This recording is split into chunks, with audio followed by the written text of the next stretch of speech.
Bonjour, pour ce nouvel épisode, je vais vous décrire comment faire marcher un réacteur à calcaire.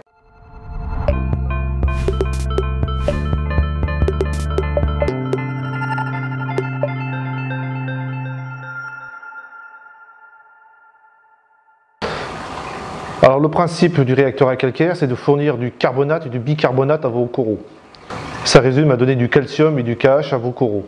Le réacteur à calcaire, c'est quoi? Un réacteur à calcaire, en fait, c'est un gros réacteur qu'on remplit de sable, qu'on va mettre de l'eau de l'aquarium dans le réacteur, avec une pompe de brassage et du CO2. L'eau va se mélanger et s'acidifier et donner du carbonate et du bicarbonate tout simplement. Et quel sable je dois mettre dans mon réacteur? Ah, voilà une belle question. Il existe différents substrats. Alors, moi je conseille plutôt l'aragonite. Il existe aussi la calcite ou du marbre blanc et aussi des coquilles d'huîtres. La calcite et les coquilles d'huîtres, en fait, vont donner et du KH, comme l'aragonite, mais je vais vous expliquer plus tard pourquoi. Mais je vous déconseille ces deux matières-là, déjà, parce qu'elles sont présentes beaucoup de phosphate. Alors l'aragonite, il est aussi sur différents, il peut être vendu sur différentes matières, soit en forme de sable, soit en forme de gros granulés, et soit en finger. En finger, en fait, c'est des morceaux de coraux. Et ces coraux-là, une fois dissous, vont donner en plus du calcium et du KH, mais aussi du strontium, du magnésium et des oligo-éléments qui sont plus favorables à vos coraux. Oui, ça a l'air d'être simple, mais venez, je vais vous montrer comment ça marche. Pour la partie matérielle, il faut un réacteur, comme ici, celui-là. Ça, c'est un modèle de réacteur chinois, mais la fonctionnalité de tous les réacteurs à calcaire marche pareil. Ce qu'il vous faut, c'est une bouteille de CO2, un manomètre,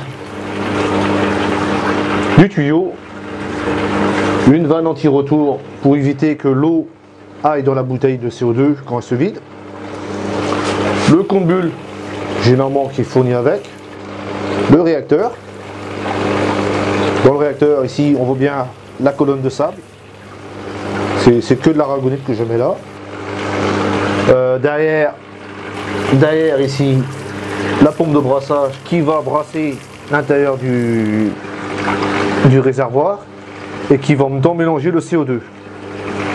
Ici la sortie, l'entrée de l'eau de votre bac fournie par une pompe, le pH mètre pour contrôler l'acidification de l'eau. Pour la mise en place du réacteur, alors il faut déjà le trouver à un endroit stable, déjà sous le meuble ou comme ici sur un châssis. Ouvrir le réacteur et le remplir de sable aragonite de préférence. Remplir le réacteur à l'aide d'une petite pompe ici. C'est une 500 litres/heure, c'est largement assez. Donc l'eau va venir ici. Et le niveau de l'eau va monter, l'eau de l'aquarium va monter dans le réacteur et se remplir. Donc de là il faudra chasser tous les bulles d'air, parce que le sable est sec, donc il a beaucoup de bulles d'air, donc il faudra chasser tous les bulles d'air avant de commencer le moins de la pompe de brassage. Mettez la pompe de brassage en route et attendez un peu que encore l'air parte du réacteur. De là,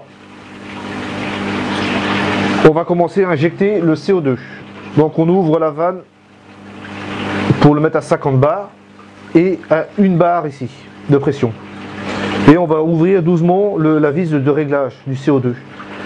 Et ici, ici j'ai un grand débit, mais quand on commence avec un réacteur, on connaît plus ou moins la consommation du bac. On va commencer par 1 bulle seconde. Alors avec un chronomètre, on compte 10 bulles, 10 secondes. Pas très compliqué pour l'instant. Et pour le réglage le réglage d'eau qui va venir dans le réacteur, il faut calculer 1% du volume du bac. Donc ça veut dire bac Décante, refuge, bac bouture. S'il y a 500 litres plus 20, ça fait 540. Et on va attendre 24 heures. Au bout de 24 heures, on va commencer à tester le cache du bac. Normalement, avec une bulle seconde, on sort à 13, à peu près 13, 12, 13 degrés de cache. Et dans le bac, on va regarder si le cache a monté ou a descendu ou il reste stable. Donc s'il monte, on diminue rien que notre CO2. S'il reste stable, on continue à augmenter à 2 bulles secondes, voire une bulle tous les 2 secondes. Ou une bulle et demie tous les une demi-seconde. Et voilà, et on essaie de trouver le ratio. Une fois que c'est réglé, on ne touche plus. Alors, en fait, je fais ça pour les débutants. Mais je vais mettre un lien pour bien vous expliquer tout ça que j'ai mis sur mon site internet.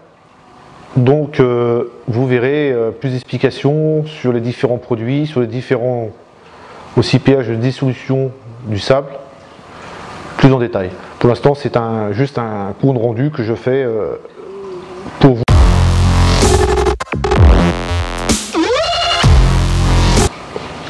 Alors, il y a différents... Putain. Bonjour, pour cette... Ah, putain. La calcite et...